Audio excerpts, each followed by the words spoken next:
नमस्कार, मैं सुशांत यादव। आज हम लोग गणित की सबसे बेसिक यूनिट संख्या पद्धति के बारे में पढ़ने वाले हैं। लेकिन शुरू करने से पहले कुछ बातों पर ध्यान देना आवश्यक है।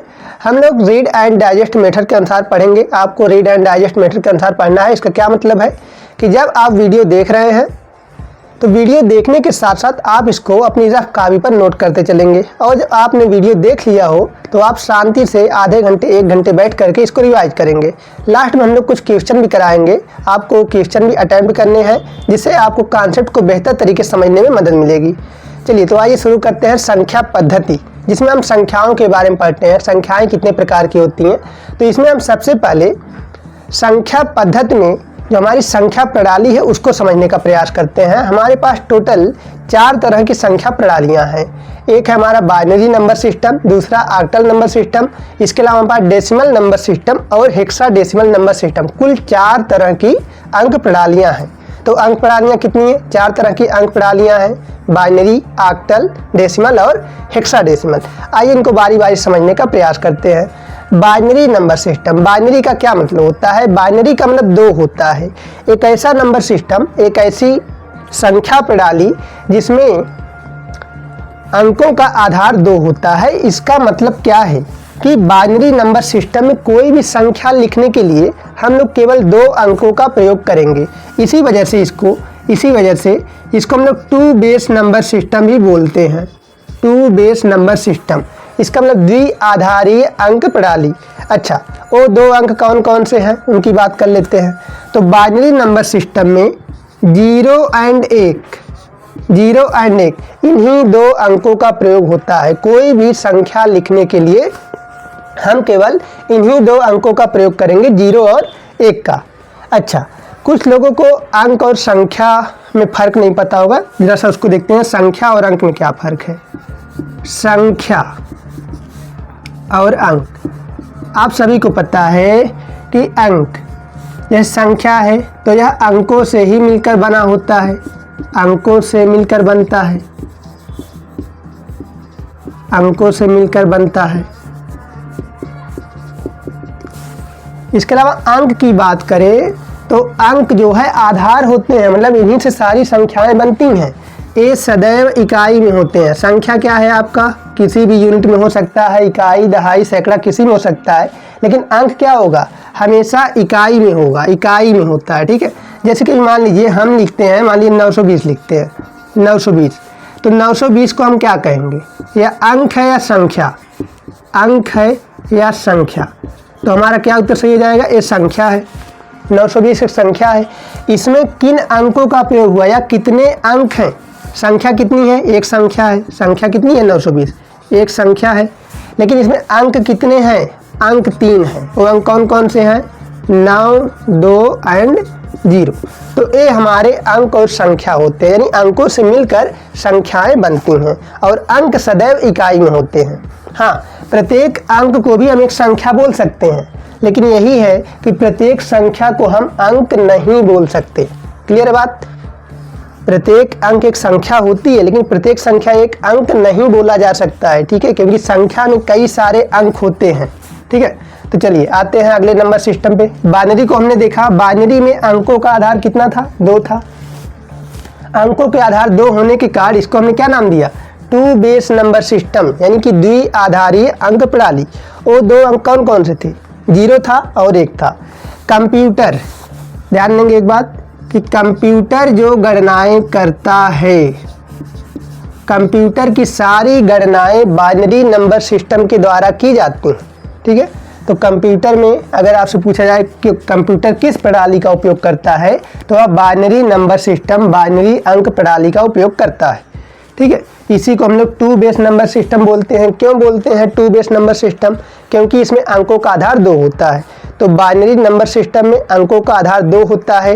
वो अंक कौन कौन से हैं? 0 और 1। अगला आते हैं octal number system. Octal number system में टोटल 8 अंकों का प्रयोग होता है, 8 डिजिट का प्रयोग होता है। डिजिट का मतलब क्या है? अंक। नंबर में संख्या। ठीक है, 8 अंकों का प्रयोग होता है। ऑक्टल नंबर सिस्टम में 8 अंकों का प्रयोग होता है। वो कौन कौन से अंक है? 0 से, आपको 0 से जाना है, 0 से लेकर 7 तक। जैसे 0 1 2 3 4 5 6 7, तो 7 तक कितने अंक हो गए? 8 अंक हो गए। ऑक्टल नंबर सिस्टम में टोटल हमारे 8 अंक होते हैं। कहाँ से कहाँ तक? 0 से लेकर 7 तक। खैर इनसे हमें अभी नहीं मतलब है। हमारी अगली अंक प्रणाली है डेसिमल नंबर सिस्टम। इसको हमें ध्यान से समझना है, डेसिमल नंबर सिस्टम, क्योंकि गणित में हम लोग इसी का प्रयोग करते हैं। डेसिमल नंबर सिस्टम, डेसिमल का मतलब 10 होता है। हिंदी में इसको दशमलव अंक प्रणाली भी बोलते हैं। क्यों बोलते हैं? क्योंकि इसमें अंकों का आधार 10 होता है। अंकों का आधार 10 होने क्या मतलब है कि इसमें टोटल कितने डिजिट प्रयोग होंगे? 10 डिजिट का प्रयोग होगा। वो कौन कौन से होंगे? 0 होगा, 1 होगा, 2 होगा, 3 होगा, 4 5 6 7 8 एंड 9। आपने जो संख्याएं देखी हैं, क्या इसके अलावा भी कोई और अंक देखा है जिससे आपकी संख्या बनी है? आपने देखा होगा जो भी गणित में आप अंक लिखते हैं इन्हीं अंकों से मिलकर बना है। जैसे अभी 920 की बात कर लीजिए, 9 है, 2 है, 0 है, यही आपका डेसिमल नंबर सिस्टम से आया हुआ है। ठीक है, तो इसको हम लोग मैथमेटिकल नंबर सिस्टम ही बोल सकते हैं, यानी गणितीय अंक प्रणाली, जिसमें हम गणित की गणनाएं करते हैं अपने गणित सब्जेक्ट की। ठीक है, उसको क्या बोलेंगे? डेसिमल नंबर सिस्टम बोलेंगे। ठीक है, तो आपको यही पढ़ना है, जो इम्पोर्टेंट है वो आपको यही पढ़ना है, डेसिमल नंबर सिस्टम। ठीक है, डेसिमल नंबर सिस्टम में अंकों का आधार कितना होता है? 10 होता है। और अंक कौन कौन से हैं? 0 से लेकर 9 तक। ठीक है, चलिए अगली अंक प्रणाली को समझते हैं, हेक्साडेसिमल। देखिए डेसिमल तो अभी आप पढ़ के आए।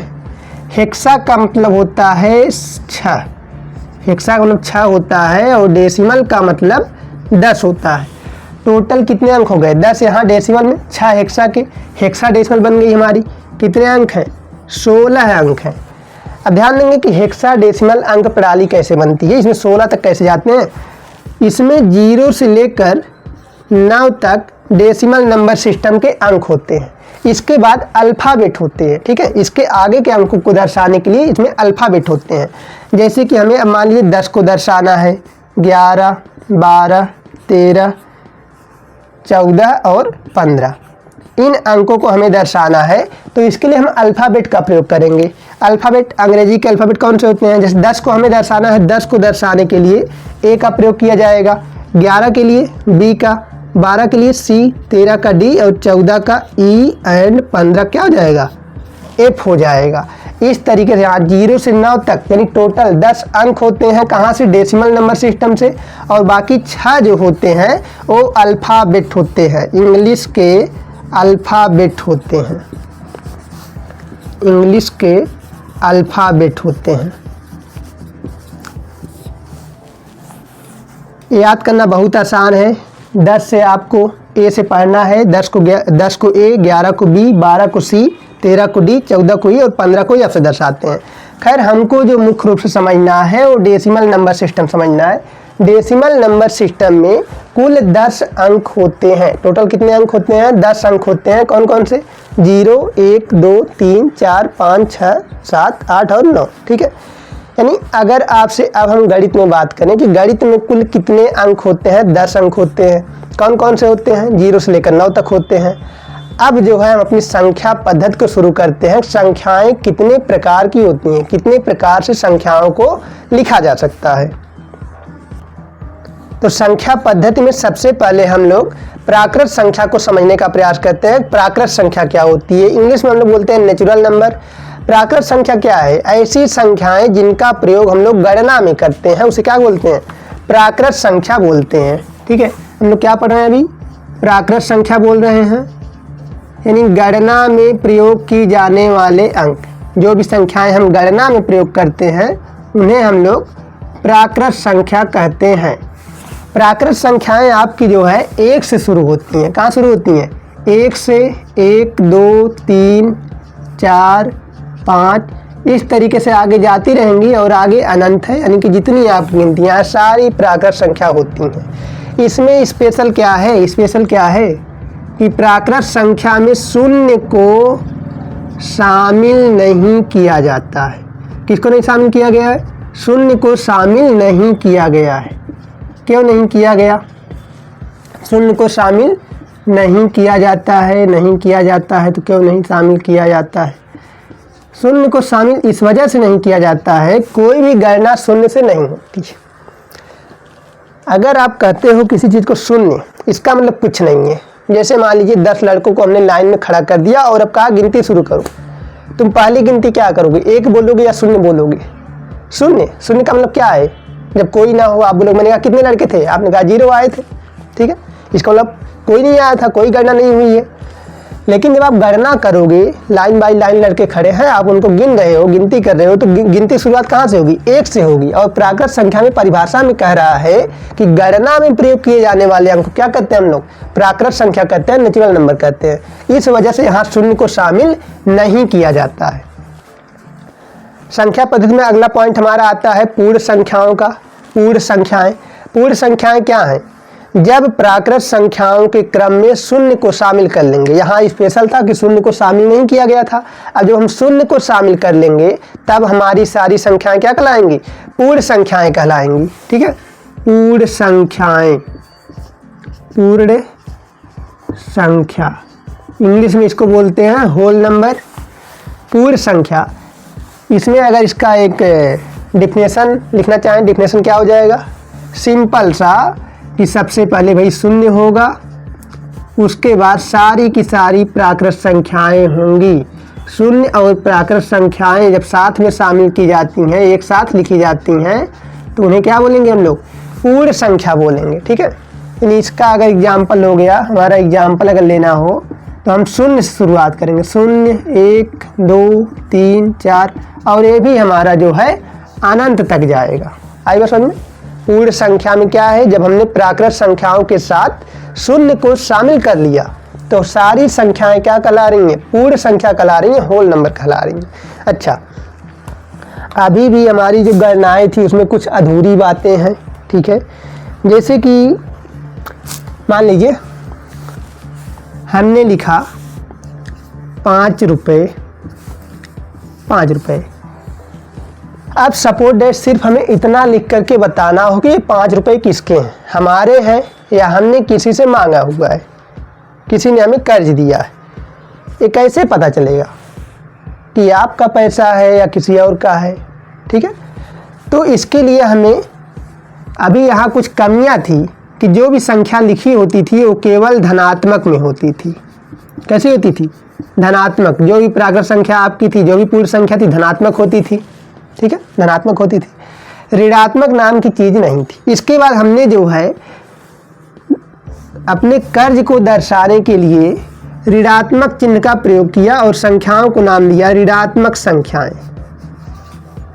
यानी जब हमें आवश्यकता हुई कि अब ऋणात्मक संख्याओं को भी शामिल किया जाए, ठीक है, ऋणात्मक संख्याओं को शामिल किया जाए, तो हमने एक नई प्रणाली बनाई या कहें कि एक नए तरीके इसको डिफाइन किया पूर्णांक के रूप में। क्या कहा हमने? पूर्णांक, ठीक है। और पूर्णांक में हमने क्या क्या शामिल किया? इसमें हमने ऋणात्मक संख्या को स्थान दिया। किसको दिया? ऋणात्मक संख्या को स्थान दिया। और अपनी पूरी की पूरी पूर्ण संख्या को स्थान दे दिया। ऋणात्मक संख्या को स्थान दिया है और साथ ही साथ पूर्ण संख्या में आपको पता ही है शून्य भी आता है और प्राकृत संख्या भी आती है। पूर्ण संख्या तब जा करके आपका क्या बनता है? पूर्णांक बनता है, ठीक है। अगर अब बात करें इस पूर्णांक की, ठीक है, इस पूर्णांक की बात करें तो इसको हम 3 तरीके से डिफाइन कर सकते हैं या 3 तरीके से बांट सकते हैं, ठीक है। और 3 चीज़ें क्या होंगी? अब जब भी हमारा प्लस में लिखा होगा, ठीक है, तो उसको हम बोलेंगे धनात्मक पूर्णांक। धनात्मक पूर्णांक, धनात्मक पूर्णांक। पूर्णांक को इंग्लिश में इंटीजर बोलते हैं, तो हम उसको क्या बोलेंगे? पॉजिटिव, पॉजिटिव इंटीजर, इंटीजर, ठीक है, इंटीजर में पूर्णांक। इसके अलावा शून्य था, शून्य को अलग से स्थान क्यों दिया गया? क्योंकि शून्य जो है नार पॉजिटिव नार निगेटिव, यानी शून्य जो है हमारा ना तो पॉजिटिव होता है ना ही निगेटिव होता है, यानी यहाँ धनात्मक और ऋणात्मक दोनों नहीं होता है। जैसे मान लीजिए हमने कहा हमारे पास 0 रुपए थे, इसका क्या मतलब है, हमारे पास कोई रुपए नहीं थे, लेकिन जब हमारे पास 5 रुपए थे, यहाँ हमें बताना पड़ेगा वो 5 रुपए मेरे हैं, अगर मेरे हैं +5 और किसी और के हैं तो -5, ठीक है।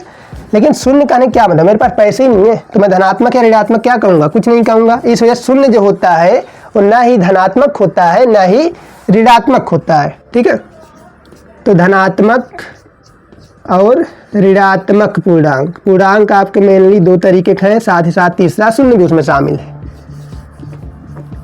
ऋणात्मक पूर्णांक, इंग्लिश में इसको क्या बोलेंगे, निगेटिव इंटीजर, निगेटिव इंटीजर यानी ऋणात्मक पूर्णांक, ठीक है।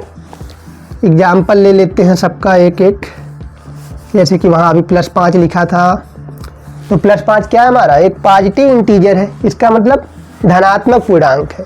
शून्य तो ना ही पॉजिटिव होता है ना ही निगेटिव। ऋणात्मक पूर्णांक का एग्जाम्पल देखते हैं, -5, मान लीजिए आपने 5 रुपये का लिया तो आप उसको कैसे दर्शाओगे, -5 से दर्शाओगे, ठीक है।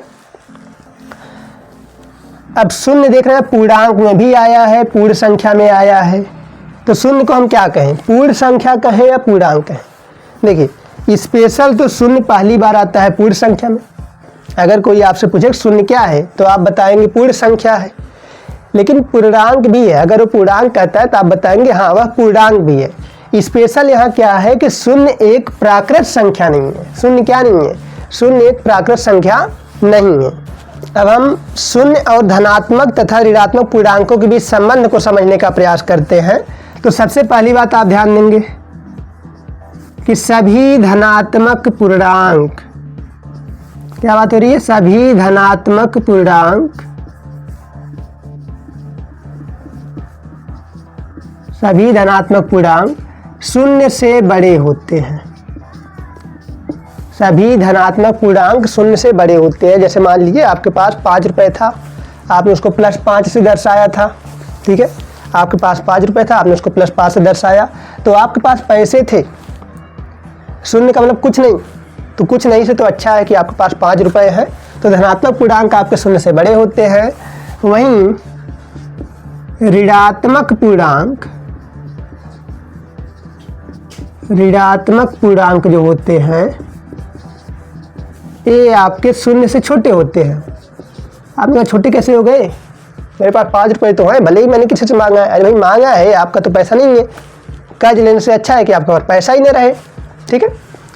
तो ऋणात्मक पूर्णांक आपके जो है शून्य से छोटे होते हैं, ठीक है। धनात्मक पूर्णांक शून्य से बड़े होते हैं, ऋणात्मक पूर्णांक शून्य से छोटे होते हैं।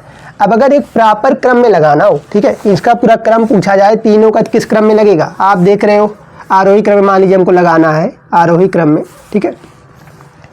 तो ऋणात्मक पूर्णांक शून्य से छोटे हैं। सबसे पहले हम आपको स्थान देंगे किसमें, ऋणात्मक पूर्णांक। सबसे छोटा कौन सा है, ऋणात्मक पूर्णांक। ऋणात्मक पूर्णांक, इससे बड़ा क्या है, शून्य है। शून्य से बड़ा भी कोई है क्या, शून्य से बड़ा कौन सा है, धनात्मक पूर्णांक है। तो धनात्मक पूर्णांक जो है शून्य से बड़े होते हैं। धनात्मक पूर्णांक, धनात्मक पूर्णांक जो है शून्य से बड़े होते हैं, ठीक है। सबसे छोटा कौन है, ऋणात्मक पूर्णांक, इसके बाद शून्य, इसके बाद धनात्मक पूर्णांक।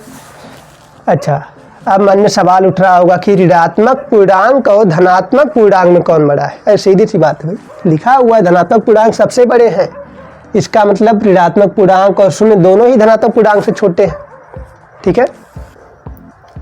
चलिए प्राकृत संख्याओं, पूर्ण संख्याओं और पूर्णांक से संबंधित कुछ और बातें समझने का प्रयास करते हैं, कुछ क्वेश्चन को समझने का प्रयास करते हैं जो नॉर्मली आपसे पूछे जाते हैं।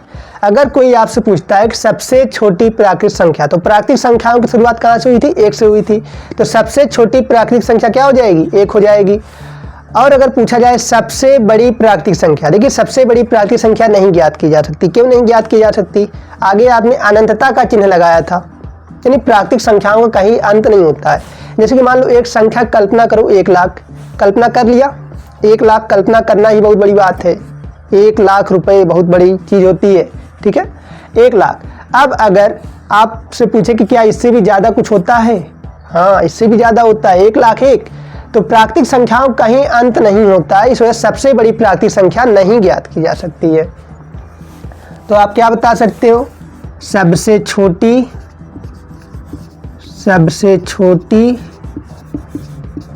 प्राकृत संख्या बता सकते हो, क्या हो जाएगी, 1 हो जाएगी। सबसे छोटी प्राकृत संख्या 1। सबसे बड़ी तो नहीं ज्ञात की जा सकती। सबसे छोटे पूर्ण संख्या की बात करें, सबसे छोटी पूर्ण संख्या, तो पूर्ण संख्या में सबसे छोटा क्या था, 0 था, ठीक है। सबसे छोटी पूर्ण संख्या 0। सबसे बड़ी पूर्ण संख्या, यहाँ भी वही बात है, आगे प्राकृत संख्याएं लगी हैं तो नहीं ज्ञात कर सकते हैं। पूर्णांकों की बात करें तो आपको पता है पूर्णांक 2 तरीके के हैं, धनात्मक और ऋणात्मक, ठीक है। 0 को अगर छोड़ दिया जाए, तीसरा उसका प्रकार 0 भी है। लेकिन अगर धनात्मक और ऋणात्मक की बात करें, 2 तरीके के पूर्णांक होते हैं। एक हमारा है सबसे, चलिए अच्छा बात करते हैं, सबसे छोटे धनात्मक पूर्णांक की, किसकी, सबसे छोटे धनात्मक पूर्णांक की, धनात्मक पूर्णांक। तो 0 के बाद 1 आता है, यानी सबसे छोटा धनात्मक पूर्णांक हमारा 1 है। सबसे बड़ा धनात्मक पूर्णांक नहीं ज्ञात कर सकते हैं क्योंकि कोई लिमिट नहीं है, सबसे छोटे की लिमिट है। इसके अलावा अब बात करें सबसे छोटे ऋणात्मक पूर्णांक, देखिए सबसे छोटा ऋणात्मक पूर्णांक नहीं ज्ञात किया जा सकता, ठीक है। सबसे बड़ा ऋणात्मक पूर्णांक ज्ञात किया जा सकता है। ये आपसे क्वेश्चन पूछेगा, सबसे बड़ा ऋणात्मक पूर्णांक। अभी संख्या रेखा जब समझेंगे तो वहाँ आपको ये बात समझ आ जाएगी कि ऐसा क्यों हो रहा है। सबसे बड़ा ऋणात्मक पूर्णांक क्या हो जाएगा, -1। -1 सबसे बड़ा ऋणात्मक पूर्णांक है, ठीक है। इसके बाद मानिए -1 के बाद -2 आता है, वो छोटा ही होगा। माइनस में संख्या जितनी बढ़ती है और उतनी छोटी होती जाती है, ठीक है। अच्छा, यहाँ देखना धनात्मक पूर्णांक के आगे प्लस नहीं दर्शाया गया है, तो प्लस को, धनात्मक पूर्णांकों में प्लस को दर्शाना अनिवार्य नहीं है। लेकिन जब भी आप ऋणात्मक पूर्णांकों को दर्शाते हो तो आपको जरूर वहाँ माइनस लगाना होगा। ये नहीं कि लिख दिया एक लिख दिया, पढ़ने वाला समझ लेगा कि ये धनात्मक है ऋणात्मक, पढ़ने वाला तो इतना ही समझेगा ये क्या है, पॉजिटिव है, वो कभी इसको निगेटिव नहीं पढ़ेगा। तो अगर ये निगेटिव है तो आपको निगेटिव दर्शाना पड़ेगा, यहाँ पर ऋण का चिन्ह लगाना पड़ेगा, तब जाके कोई इसको समझ पाएगा। चलिए संख्या रेखा समझते हैं। नंबर लाइन क्या होती है, संख्या रेखा, तो एक रेखा होती है। सबसे पहले हम पूर्णांकों की संख्या रेखा को समझने का प्रयास करते हैं। संख्या रेखा इस तरीके से संख्या रेखा होती है, एरो का चिन्ह लगा नहीं, और आगे बढ़ाई जा सकती है। जस्ट बीच में एक बिंदु होता है जो ना इधर का होता है ना उधर का, ठीक है। जैसे कहते हैं धोबी का कुत्ता ना घर का ना घाट का, वही हाल यहाँ 0 का है। 0 अभी आपको बताया ना धनात्मक है ना ऋणात्मक। अब देखिए, अगर हम इस तरीके से खड़े हो जाते हैं तो मेरे बाएं हाथ की तरफ कौन संख्याएं आएंगी, इधर हम लोग लिखते हैं ऋणात्मक संख्याओं को, ठीक है, और दाएं हाथ की तरफ धनात्मक संख्याओं को लिखते हैं। चलिए कुछ संख्याएं पहले लिख लेते हैं, 1 2 3 4 5 6, इस तरीके से लिखते हैं। और इधर जो है हमारी ऋणात्मक संख्याएं, ठीक है, -1 -2 -3 -4 -5 -6। तो जीरो के बाईं तरफ ऋणात्मक संख्याएं और 0 के दाईं तरफ धनात्मक संख्याएं। इधर जो आपका क्रम बढ़ रहा है, इधर जो है हमारी पॉजिटिविटी इंक्रीज हो रही है, धनात्मकता बढ़ रही है। इधर क्या है, बाईं तरफ जाने पर ऋणात्मकता बढ़ती है, निगेटिविटी आ जाती है, ठीक है। तो 0 ना धनात्मक है न ऋणात्मक, ठीक है, ये निष्पक्ष होता है, निरपेक्ष होता है। 0 के बाईं तरफ की संख्याएं ऋणात्मक होती हैं और 0 के दाईं तरफ की संख्याएं धनात्मक होती हैं। अब यहाँ एक नियम है कि प्रत्येक संख्या अपनी बाईं तरफ की संख्या से बड़ी होती है, ठीक है। प्रत्येक संख्या अपनी बाईं तरफ की संख्या से बड़ी होती है। कहाँ पर, संख्या रेखा पर, ठीक है। संख्या रेखा पर स्थित प्रत्येक संख्या अपनी बाईं तरफ की संख्या से बड़ी होती है, ठीक है। तो 0 जो है ऋणात्मक संख्याओं से बड़ा होगा क्योंकि इसके बाईं तरफ कौन है, ऋणात्मक संख्याएं हैं। और धनात्मक संख्याएं 0 से बड़ी होंगी क्योंकि 0 भी धनात्मक संख्याओं के बाईं तरफ है, ठीक है। अच्छा, अगर बात करें -2 -3, मैंने कहा -3 है -2 है, इसमें कौन बड़ा है, हमें छोटा बड़ा या बराबर का चिन्ह लगाना है। तो कुछ लोग के दिमाग में आ रहा होगा कि 3 तो बड़ा दिख रहा है। चिन्ह को देखो, अगर दोनों ऋणात्मक हैं, ठीक है, तो प्रत्येक संख्या अपने बाईं तरफ की संख्या से बड़ी है। 2 जो है -3 के दाईं तरफ है, यानी -3 यहाँ पर हो जाएगा हमारा छोटा, ठीक है, और -2 हो जाएगा बड़ा, ठीक है। मानिए 2 व्यक्तियों की आय समान है, अभी उनके पास 0 रुपये थे, उन दोनों ने जो है कर्ज ले लिया। एक ने जो है 3 रुपये कर्ज लिया, 3 रुपये, और एक ने 2 रुपये कर्ज लिया। अब आय समान है, यानी जो इनकम हो रही है उनकी महीने की सैलरी आएगी, समान आएगी, तो कौन जल्दी अपना पैसा चुका सकता है? जिसके पास 2 रुपये कर्ज है, यानी ए इससे जो है ज़्यादा अमीर हुआ, 2 रुपये वाला, ठीक है। ए जो है ज़्यादा अमीर है, रिच है, ठीक है, और -3 वाला जो है वो 2 वाले से क्या है? गरीब है, ठीक है, गरीब। इसी वजह से माइनस में जो संख्या जितनी बड़ी दिखती है वह उतनी ही छोटी होती है, ठीक है।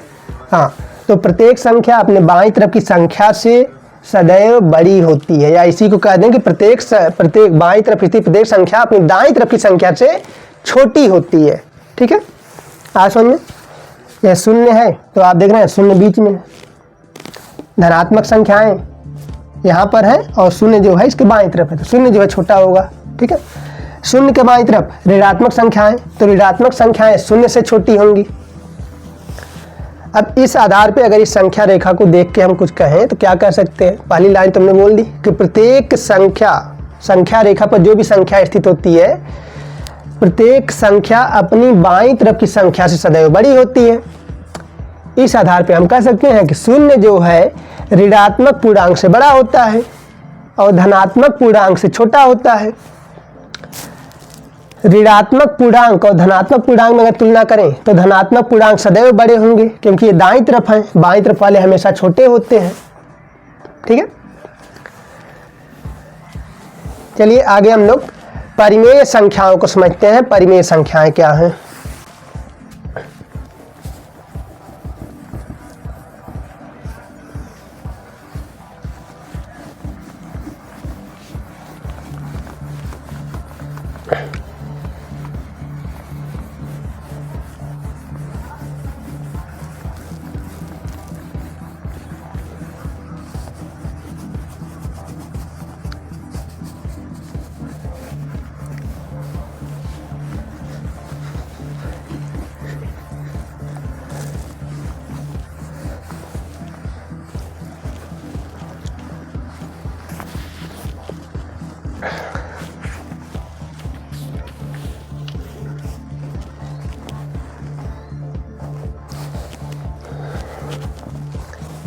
चलिए हम लोग अब परिमेय संख्याओं को समझने का प्रयास करते हैं। परिमेय संख्याएं बहुत महत्वपूर्ण है।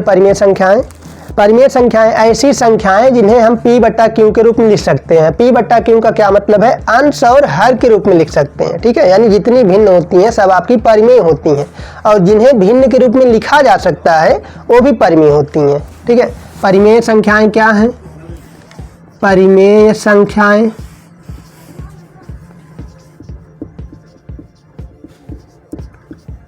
रेशनल नंबर इंग्लिश में बोलते हैं, ऐसी संख्याएं जिन्हें हम p/q के रूप में लिख सकते हैं। लेकिन यहाँ एक बात ध्यान देना है कि q का मान कभी भी 0 नहीं होना चाहिए। क्यों नहीं होना चाहिए? क्योंकि 0 से भाग परिभाषित नहीं क्या मतलब? अभी तक विद्वान भाई बताया नहीं है कि 0 से भाग देने पर क्या आएगा, उन्हें कुछ नहीं पता है, ठीक है। 0 से भाग परिभाषित नहीं है, किसी भी संख्या में 0 से भाग नहीं दिया जा सकता है। आइए समझ में। तो यहाँ क्या कर रहे हैं? परिमेय संख्याएं ऐसी संख्या जिन्हें p/q के रूप में लिखा जा सकता है। p का क्या मतलब है?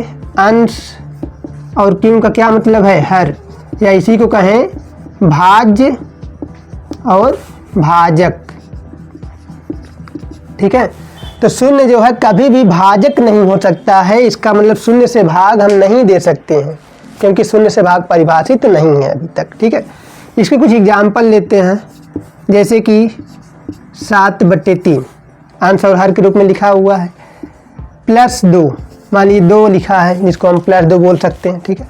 अब 2 को हम परिमेय संख्याएं कैसे कहें? क्योंकि किसी भी संख्या के नीचे हम 1 लिख सकते हैं, किसी भी पूर्णांक के नीचे, किसी भी पूर्ण संख्या के नीचे, या किसी भी प्राकृतिक संख्या के नीचे हम 2 लिख सकते हैं, नीचे जो है 1 लिख सकते हैं, ठीक है। इसके अलावा शून्य भी परिमेय संख्या है। अभी आपने कहा शून्य से भाग परिभाषित नहीं है, ध्यान देंगे शून्य जो है आपका अंश में है। शून्य को अगर हम लिखेंगे इसका क्या मतलब है, शून्य बाई 1 है, ठीक है। शून्य का क्या मतलब है, शून्य बाई 1। तो हमारा शून्य अंश में हो सकता है। ये हमें नहीं कहा कि पी जो है, ऐसा हमें नहीं कहा गया है कि पी जो है शून्य के बराबर नहीं हो सकता है, ठीक है। ये स्टेटमेंट गलत है। क्यों जो है शून्य के बराबर नहीं होना चाहिए, पी हमारा शून्य हो सकता है, यानी अगर इसको सही करना चाहें तो क्या हो जाएगा, p बराबर शून्य हो सकता है, ठीक है, कोई समस्या नहीं है। तो शून्य हमारा अंश में आ गया। इस वजह शून्य जो है पूर्ण संख्या और पूर्णांक संख्या के साथ साथ परिमेय संख्या भी है, ठीक है। तो शून्य क्या क्या है, अभी आपने देखा शून्य क्या है। सबसे पहले आपने पूर्ण संख्या में पढ़ा, फिर पूर्णांक में पढ़ा, और अब क्या है, शून्य परिमेय है, यानी शून्य इन तीनों में आता है, ठीक है, तीनों में आता है। तो आपने क्या देखा, परिमेय संख्याएं ऐसी संख्याएं जिन्हें p बट्टा q के रूप में लिखा जा सकता है, उन्हें हम क्या कहेंगे, परिमेय संख्याएं कहेंगे, ठीक है। शून्य क्या है, शून्य एक पूर्ण संख्या है, पूर्णांक भी है और परिमेय संख्या भी है, ठीक है। अच्छा, ऋणात्मक पूर्णांक का भी एग्जाम्पल ले लेते हैं। मान लीजिए -3, -3 के नीचे भी हम 1 लिख सकते हैं। हर में किसी भी पूर्णांक के नीचे, किसी भी पूर्ण संख्या के नीचे, किसी भी प्राकृतिक संख्या के नीचे 1 लिखा जा सकता है, हर उसका 1 किया जा सकता है, ये नियम में है। तो इन सारी संख्याओं को हम p बट्टा q के रूप में लिख सकते हैं या p बट्टे q के रूप में लिखी हुई हैं, ठीक है। तो ये सारी संख्याएं हमारी क्या हैं, एक परिमेय संख्याएं। अगला हमारा आता है अपरिमेय संख्याएं। ये क्या है, अपरिमेय संख्याएं।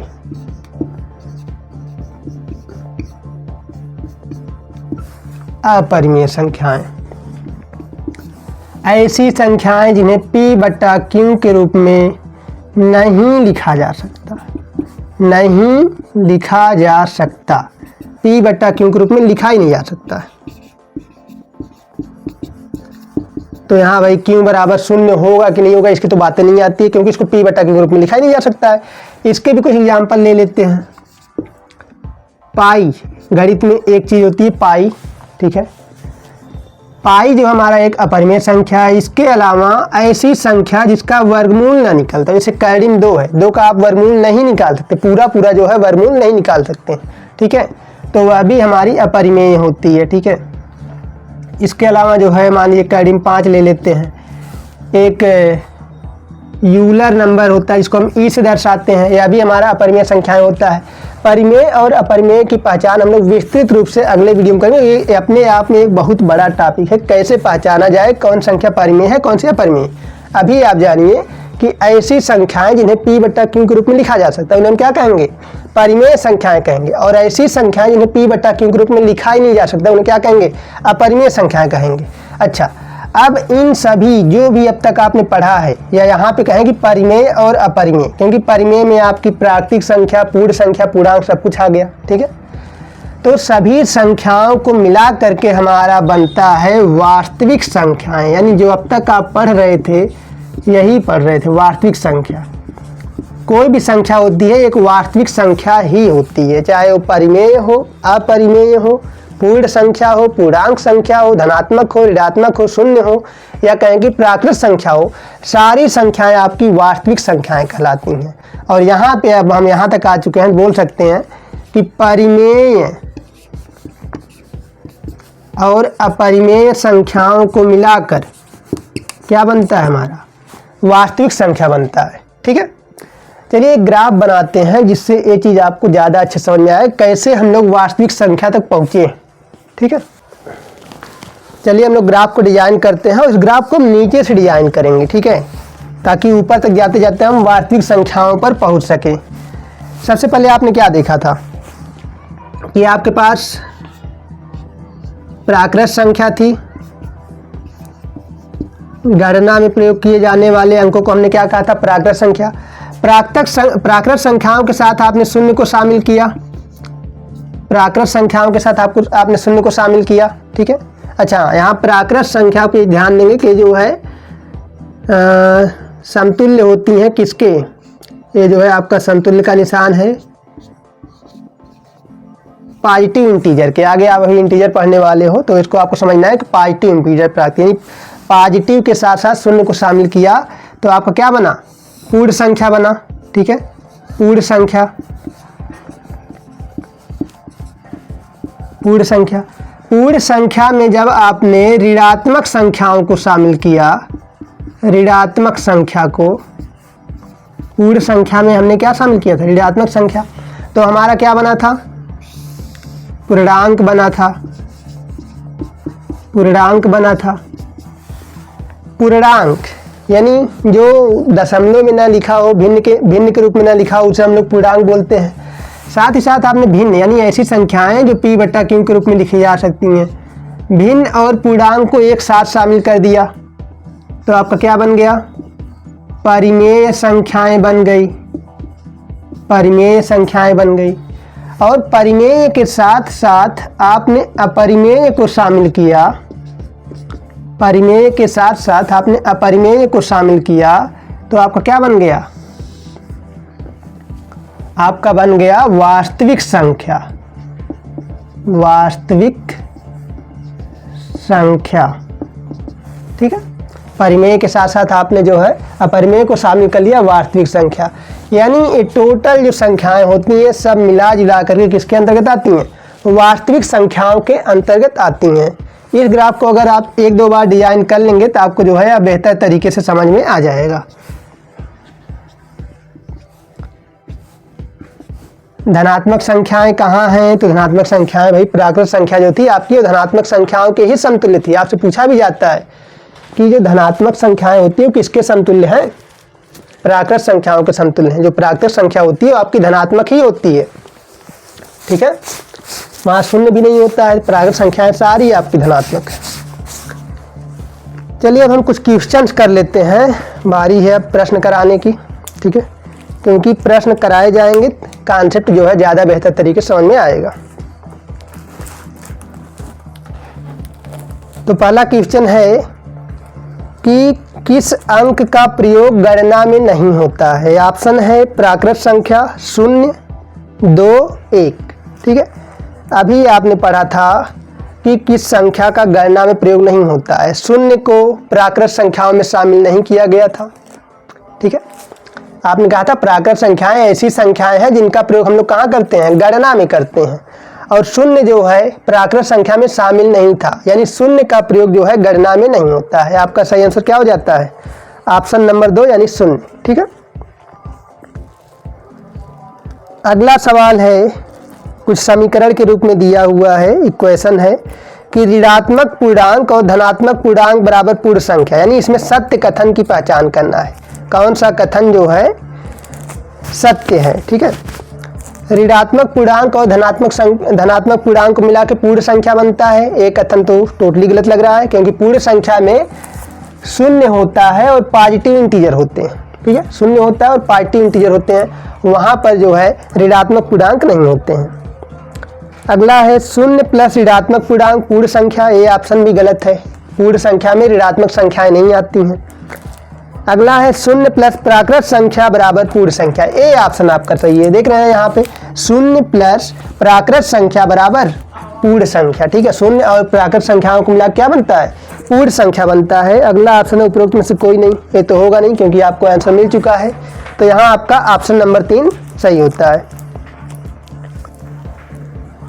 पूर्णांक के संबंध में सत्य कथन की पहचान कीजिए, लिखा हुआ है सत्य कथन की पहचान करना है। धनात्मक पूर्णांक असत्य कथन की, पूर्णांक के संबंध में असत्य कथन की पहचान कीजिए। धनात्मक पूर्णांक 0 से बड़े होते हैं, सही बात है, धनात्मक पूर्णांक जो होते हैं आपके 0 से बड़े होते हैं।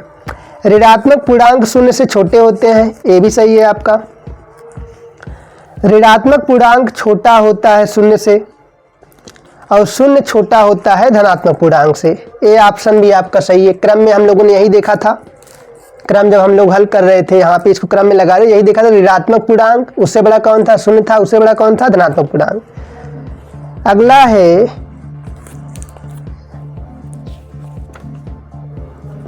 ऋणात्मक पूर्णांक बड़े होते हैं 0 से, और 0 जो है बड़ा होता है धनात्मक पूर्णांक से, ये ऑप्शन टोटली गलत है कि ऋणात्मक पूर्णांक कब से बड़े हो गए 0 से, और शून्य कब बड़ा हो गया धनात्मक पूर्णांक से। तो ये आपका ऑप्शन नंबर डी जो है टोटल गलत है। चौथा क्वेश्चन है शून्य नहीं है। शून्य क्या नहीं है, स्पेशल हमने लिख के बताया था शून्य क्या नहीं है। तो आपने वहां देखा था शून्य को प्राकृत संख्याओं में शामिल नहीं किया जा सकता है। ऑप्शन में है प्राकृत संख्या, पूर्ण संख्या, पूर्णांक और परिमेय। अभी आपको बताया है कि शून्य क्या क्या है, पूर्ण संख्या है, पूर्णांक है और परिमेय है, ठीक है। लेकिन वह क्या नहीं है, प्राकृत संख्या नहीं है। तो शून्य जो है हमारा प्राकृत संख्या नहीं है। ऑप्शन नंबर ए आपका जो है सही होता है। क्वेश्चन 5 पे है असत्य कथन की पहचान कीजिए। असत्य कथन यानी गलत कथन की जो है पहचान करनी है। सबसे छोटी प्राकृत संख्या 1 है, सही है आपका ऑप्शन कि सबसे छोटी प्राकृत संख्या क्या थी, 1 थी। 1 सबसे छोटा धनात्मक पूर्णांक है, ये भी सही है कि जो आपका +1 था वो सबसे छोटा धनात्मक पूर्णांक था। -1 सबसे छोटा ऋणात्मक पूर्णांक है, ये ऑप्शन गलत होता है। आपको अभी बताया गया कि -1 जो है वो सबसे बड़ा ऋणात्मक पूर्णांक है। इसके बाद जो भी संख्याएं माइनस में होंगी वो -1 से छोटी ही होंगी, ठीक है। तो -1 सबसे बड़ा ऋणात्मक पूर्णांक होता है। और यहाँ पे क्या कहा गया स्टेटमेंट में, -1 सबसे छोटा ऋणात्मक पूर्णांक है। ये ऑप्शन आपका गलत हो गया। ऑप्शन नंबर 3 आपका जो है असत्य है। इसका मतलब यहाँ पर जो है सही है, क्योंकि असत्य कथन की पहचान करने के कहा है। तो -1 सबसे छोटा ऋणात्मक पूर्णांक है, यहाँ पर आपका असत्य कथन है। -1 सबसे बड़ा ऋणात्मक पूर्णांक है, सही है। तो आपका ऑप्शन नंबर 3 जो है सही हो जाता है, क्योंकि असत्य कथन की पहचान के लिए कहा गया था।